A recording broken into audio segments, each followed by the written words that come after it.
Chers téléspectateurs de BFM TV, nous vous présentons aujourd'hui une situation très complexe qui s'est passée dans la ville Lelochloise. 5 avions de chasse américains ont lâché des bombes sur toute cette communauté magnifique. Nous allons envoyer un correspondant pour avoir des nouvelles de la situation.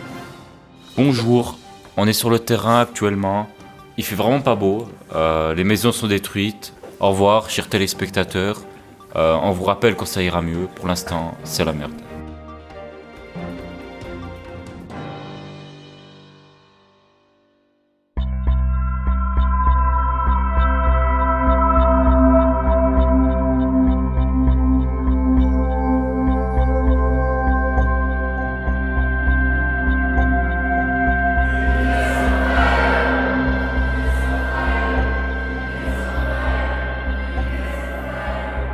The 1400 fire! 2400 fire. Le Locle en 2022.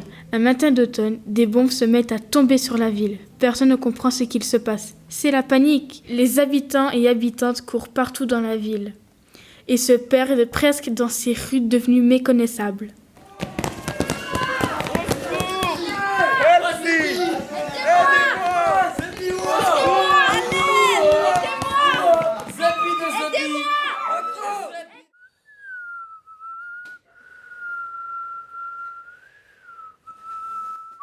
Usine Tissot, un grand bâtiment de 7 étages, a maintenant un trou. La bombe est tombée en plein milieu. Les nombreuses fenêtres ont toutes éclaté. C'est maintenant un bâtiment insalubre, avec un gros trou dedans. Le reste du bâtiment, comme par miracle, tient encore debout. L'ancien poste est à moitié en ruine. La moitié est à peu près en début. L'hôtel des Trois Rois est aussi à moitié détruit. Il y a des éclats d'obus partout et un roi qui bloque le passage à l'intérieur. Il y a aussi une énorme plaque d'acier au milieu du bâtiment. Au moment de la catastrophe, d'un seul coup, les réseaux téléphoniques sont surchargés. Tout le monde envoie des messages en catastrophe afin de retrouver des amis, de la famille, un dealer. Arnaud, trouve-moi une batterie externe. Neji, t'es où? Rejoins-moi, s'il te plaît. C'est la M, faut qu'on se rejoigne. Ouais, je viens, on se capte vite. Maman, il ne me reste pas beaucoup de batterie. Je t'aime. Fais attention à toi et papa. Salut Elias. Lara, vite, prends quelques trucs, sors de chez toi, je veux pas te perdre. Nourriture, sister. Maman, il y a une bombe, je fais quoi? Papa, maman, je vous aime. Chère centrale électrique, j'ai besoin que vous mettiez de l'électricité à cette position. Maman, salut. Je vais pas rentrer ce soir, je serai à la maison d'ici 3 ans. Ciao.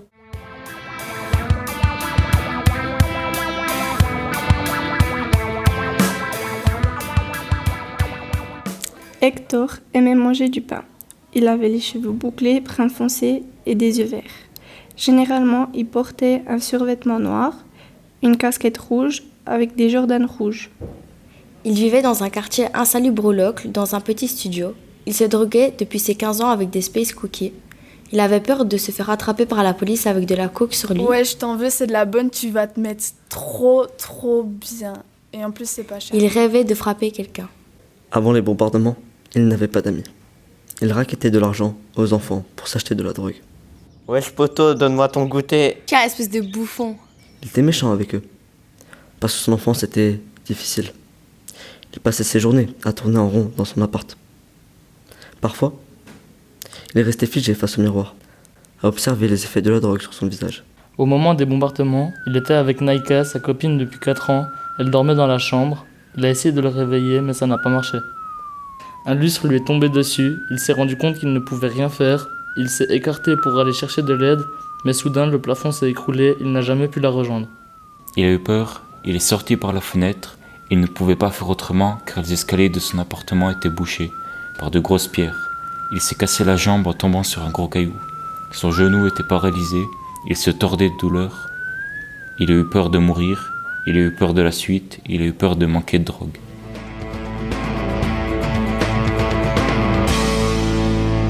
Après avoir vu les tours de la Migros s'effondrer sous les bombardements, Hector a fui dans la forêt où tout au bout de quelques heures de marche, Hector a aperçu un groupe de personnes. Défoncées à la bœuf, ces personnes avaient l'air d'être là depuis un moment. Bien installées, Leur visage était sympathique, pas trop chelou. Il s'est approché avec un air le plus naturel possible. Les 3 personnes se sont retournées et l'une des jeunes femmes a décidé de lui parler. Comme pour lui répondre, l'un des chiens se met à grogner. Hector décide alors de se calmer, car il se rend compte qu'il a besoin de leur aide pour survivre. Hector ne savait plus quoi dire pour se rapprocher des 3 personnes, qui l'observaient toujours d'un air méchant. La jeune femme a alors terminé la conversation pour lui. Hector a baissé la tête et déclara forfait. Voyant son air abattu, la femme a finalement décidé de le rappeler et de l'accepter dans le groupe. Les 2 chiens de la bande ont été envoyés chercher du bois, avec des feuilles et quelques brindilles. Hector était fier d'avoir pensé à prendre son briquet.